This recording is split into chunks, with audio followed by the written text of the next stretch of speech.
Ito yung smart foreheads, printer head.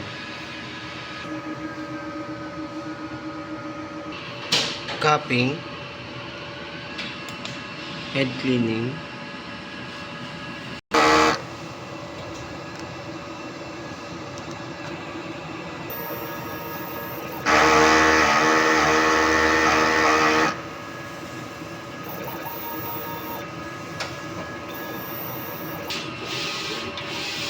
nozzle test.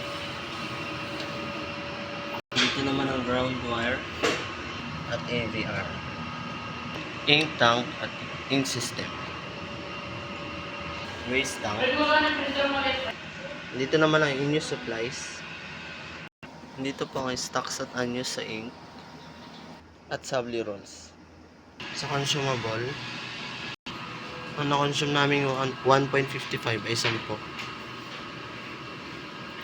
Tatlong cyan, isang magenta, isang yellow, at isang black. Naka 898 meters naman kami na last week. Printer daily checklist.